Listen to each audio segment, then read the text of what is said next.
প্রতিবার বিশ্বকাপ এলেই বাংলাদেশ যেন একটুখানি বদলে যায়। মাঠে খেলে ২২ জন, কিন্তু আমাদের হৃদয়ে বাজে ২২ কোটি রঙিন স্বপ্ন। কে কখন গোল দেবে, কার চোখে জল আসবে, সব হিসাব থাকে।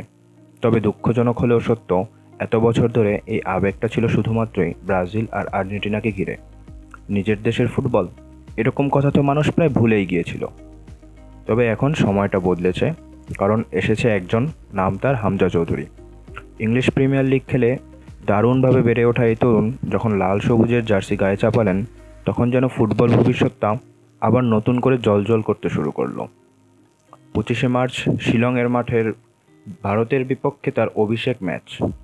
শক্তিশালী ভারতকে তার ঘরের মাঠেই আটকে দিয়ে বিশ্বকে দেখিয়ে দিল বাংলাদেশ, আমরাও পারি। এর পরপরই বাংলাদেশের এশিয়া কাপের খেলার সম্ভাবনা দারুণভাবে বেড়ে গিয়েছে। আর এর পেছনে যে বড় অবদান ছিল, সেটা নিয়ে কারো কোনো দ্বিমতই যেন নেই। সে যেন একজনই, হামজা চৌধুরী। দেশের হয়ে মাত্র ১ মাস হয়েছে খেলেছে, অথচ এই সময়ই ফেসবুকে তার ফলোয়ার প্রায় ১০ লক্ষ ছাড়িয়ে গেছে। ভক্তদের ধন্যবাদ জানিয়ে হামজা চৌধুরী লিখেছেন, আলহামদুলিল্লাহ, ফেসবুকে ১ মিলিয়ন ফলোয়ার। সমর্থনের জন্য অসংখ্য ধন্যবাদ, আমি খুবই আনন্দিত। এ যেন আরেকবার প্রমাণ করলো, মানুষ চায় দেশের জন্য খেলা এক নায়ক, আর হামজা তেমনই একজন, চোখে স্বপ্ন, পায়ে জাদু। এখন অপেক্ষা ঢাকার স্টেডিয়ামে হামজার ঘরের মাঠের অভিষেকের। ১০ই জুন এশিয়ার কাপ বাছাইয়ের ম্যাচ। ভক্তরা চান এই ম্যাচে স্টেডিয়াম কাঁপাক বাংলাদেশ, হামজার পায়ের জাদুতে। তবে একটা প্রশ্ন থেকেই যায়, স্টেডিয়াম কি প্রস্তুত হবে?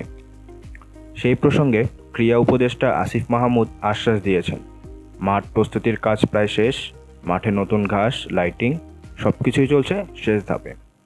১ থেকে ১.৫ মাসের মধ্যে মাঠ অন্য কাউকে বরাদ্দ না দিতেও অনুরোধ জানিয়েছে, অর্থাৎ সম্ভাবনা অনেকটাই উজ্জ্বল। হামজার অভিষেক হতে চলেছে দেশের মাটিতেই। দেশের ফুটবলের পেছনে অনেক বছর ধরেই পড়েছিল ধুলো আর অবহেলা, কিন্তু এখন যেন নতুন ভোর। এক হামজা, লাখো ভালোবাসা আর কোটি কোটি স্বপ্ন। লাল সবুজের পতাকায় আবারও হাওয়া লাগুক, গ্যালারিতে ফিরে আসুক সেই চিৎকার, আবারও ফুটবলে এগিয়ে যাও বাংলাদেশ।